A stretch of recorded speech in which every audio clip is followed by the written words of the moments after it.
how often are you praying for your own heart?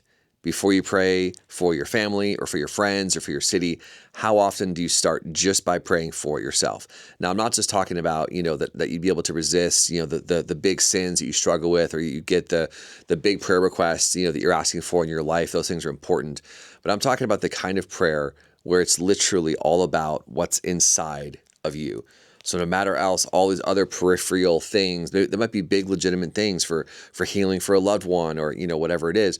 But I'm talking about praying for your heart first and foremost, and actually doing some soul searching with the Holy Spirit to say, how am I doing today? Is there anything in my heart, in my life, or that you want to personally deal with me on? Is there anything you want me to step out and begin to do in my life? How am I feeling in regards to my own righteousness? Am I feeling shame? Am I feeling, condemnation, and all these different things? And actually dealing with that within ourselves and the Holy Spirit first and foremost. Before we begin to pray, we begin to pray for all these other things. As worship leaders, really as believers in Jesus, but I'm talking to worship leaders here. As worship leaders, it's so important that you put your own heart first in regards to prayer. Now, I'm not saying that we forsake all these other things. I love praying for your worship team. I love praying for your city, for your family, for your pastor, all these different things. But there's something that happens when we just settle down, and it might be for 30 seconds. I want to encourage you, it doesn't have to be, an hour or even 15 minutes. Like, set a timer on your phone. I'm really, really big on the practicals. Set a timer on your phone for 1 minute. Start with 1 minute. Maybe it's 2 minutes. Maybe it's 3 minutes. And you're just going to dial down and get in a place of silence.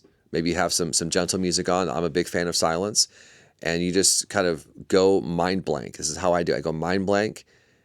And then I bear witness to the Holy Spirit. If you're a born-again believer watching this, you're filled with the Holy Spirit. He lives inside of you. He's not, up in outer space. You're not asking for something from, way far away to kind of come to you.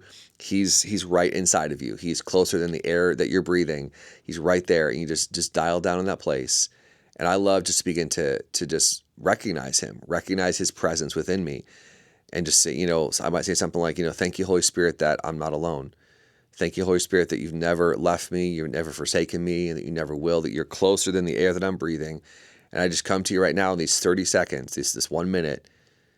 Just speak to me. My life is yours. And then maybe there's something that the Lord's been dealing with you on in the area of righteousness or holiness, or maybe there's a dream that he wants you to pursue, and he's asking you to have faith, and maybe he'll bring that to mind. And you say, Lord, if you want me to give this up, if you want me to talk to this person, if you want me to pursue this thing, and it takes a lot of faith to do it, I'm in. Would you give me the strength to do it? But praying for your own heart first allows you to come and operate with your team. Obviously, we're talking to believers here, but I'm talking specifically to worship leaders. That'll allow you to then encourage your team and to pray for your team, not from a place of deficit of, man, I just need something from the Holy Spirit, but coming and saying, I have touched the Holy Spirit, and now I'm going into my team to bless them, to pray for them, and to encourage them. So pray for yourself first.